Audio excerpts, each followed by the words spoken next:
Hi, this is Dr. Gregory Sadler. I'm a professor of philosophy and the president and founder of an educational consulting company called Reason.io, where we put philosophy into practice. I've studied and taught philosophy for over 20 years, and I find that many people run into difficulties reading classic philosophical texts. Sometimes it's the way things are said or how the text is structured. But the concepts themselves are not always that complicated, and that's where I come in. To help students and lifelong learners, I've been producing longer lecture videos and posting them to YouTube. Many viewers say they find them useful. What you're currently watching is part of a new series of shorter videos, each of them focused on one core concept from an important philosophical text. I hope you find it useful as well. In Chapter 4 of Book 3 of Epictetus Discourses, we're treated to a rather funny, and that's ironic here a little bit, a rather funny exchange between Epictetus and an authority figure, an official, who goes to the theater and favors one of the actors that the crowd doesn't really like so much, and he pulls rank to get a prize given to that particular actor. The crowd doesn't like it, and as it says in the translation, they revile him. Now, in the Greek, it's actually loidro santas is the participle that's being used to discuss them. So we might translate that a little bit more colloquially as talking trash about him. They get on his case. They give him the Bronx raspberry, whatever. They're conveying a kind of attitude of perhaps disgust or aggression or criticism, and they're doing it as much as they can. They know that they can only go so far with it because he's actually an authority figure, right? So he's not happy about this, and he goes to Epictetus and says, what should I make of this? So here's what Epictetus tells him, and it has great implications for those who are in authority in general. So this would apply to people who are, managers, who are, professors, for example, in relation to students. Professors can often make students do things that the students aren't really happy about. It would apply to people in families where one person is kind of first among equals, or perhaps not even among equals. They think they rule the roost.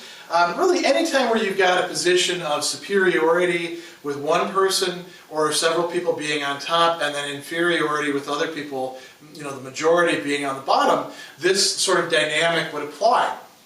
So Epictetus says those who are in positions of authority, they set an example. They set the expectations for other people who are under them, who are in their authority, right? And the big question there is then, what kind of example are they setting?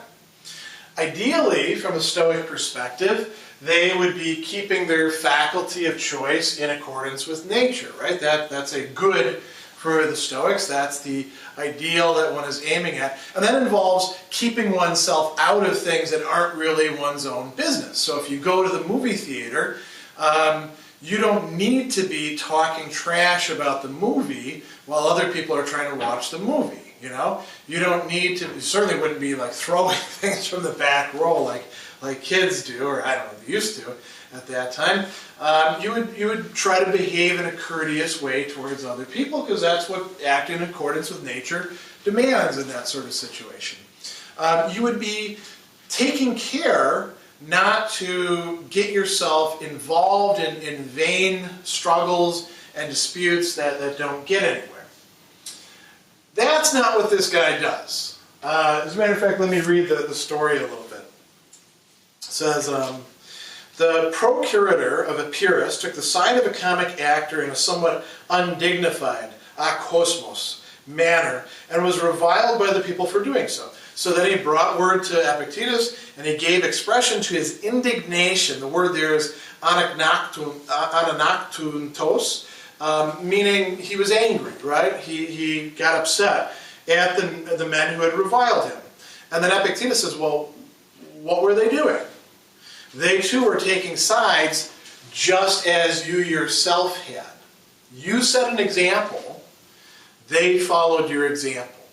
He says, When the other asked, is that the way then in which a man takes sides? He replied, yes, they saw you, their governor, the friend and procurator of Caesar, taking sides in that way.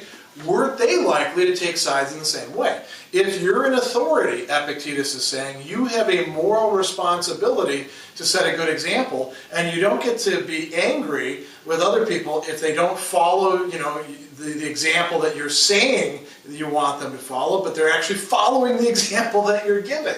It's your own fault if it comes back, as we say, to bite you for behaving that way. And we'll talk about some examples in just a moment besides this. So getting involved, what he did is he got involved in something that is not his own business. That's what Epictetus is going to say a little bit later. You wanted so-and-so to get the crown, they wanted the other guy to get it.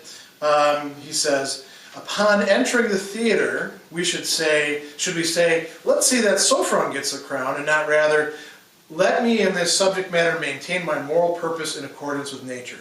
No one is dearer to me than to myself. It's absurd for me to let myself be hurt in order that another man may win a victory as a comic actor. It's a dumb move for this guy to get so invested in making sure that his candidate is going to win when he gets nothing out of it. Nothing valuable.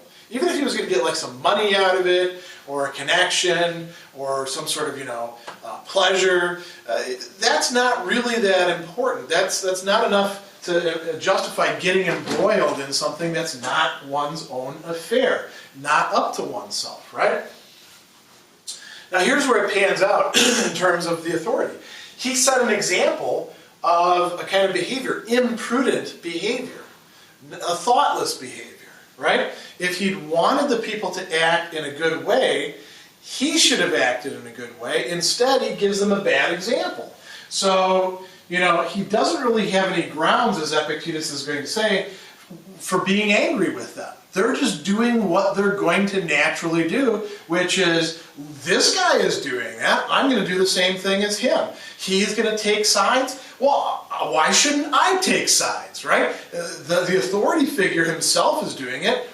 Why can't the rest of us do it? Just because he won't let us? Well, then he's being unfair. And then, like Epictetus says, they act out of thwarted self-interest. You're going to act out of self-interest and play favorites? They're going to act out of self-interest too, because they're seeing you do it, but you're not going to let them. And so he will say to this guy, here we go. Why, if people should not take sides in this way, you'd better not do it yourself. But if they should, why are you angry if they imitate it for you? For who do they have to imitate but you, their superior? Whom do they look to but you when they go to the theaters? See, one of them says, see how that guy acts in the theater. He shouts. Very well, I'll shout too. He jumps up and down. I'll jump up and down too. His group of slaves sit in different parts of the house and shout. I don't have any slaves. I'll shout as loud as I can to make up for all of them. And he says, you ought to know then that when you enter the theater, you enter as a standard of behavior and as an example to the rest, showing them how they ought to act in the theater. Why then did they revile you? Every man hates what gets in his way. This is a basic part about the self-interest thing. So if you're going to thwart other people's self-interest, you're going to, use your authority or your power or your rank to not allow them to do what they want to do when you're doing what you want to do. Don't be surprised when they have some bad stuff to say about you, right? He says, they wanted so-and-so to get the crown, you wanted the other guy to get it. They were standing in your way and you in theirs. You turned out to be the stronger and did they did what they could and reviled what was standing in their way. What then? What do you wish? That you should be able to do, here it is, you want to be able to do what you want, but they don't get to do what they want because you don't want them to do it. So your desires ought to be acted on, but nobody else gets to act on their desires. As a matter of fact, they've got to keep their actions such that you can't even tell that they want something different, or you'll get upset with them. How irrational is that? Epictetus is saying to this guy. He says, you are able to do what you wish, but they should not even say what they wish? How crazy is that to expect that? Now, this has implications far outside of some ancient quarrel in Ephesus about a local official in a theater. Think about how this affects the classroom. Think about how this affects the restaurant, where the owner or the executive chef or the manager sets a bad example for the employees. Think about how this works in the corporate boardroom or in the factory. Think about how this works within the family, where parents are telling children they have to behave in a certain way, but the parents themselves are not setting a good example and are cracking down on the kids for doing exactly what the parents are going to do. A great example of that, if you don't want your kids to smoke or drink or something like that, maybe don't do it right in front of them and then tell them they don't get to do it.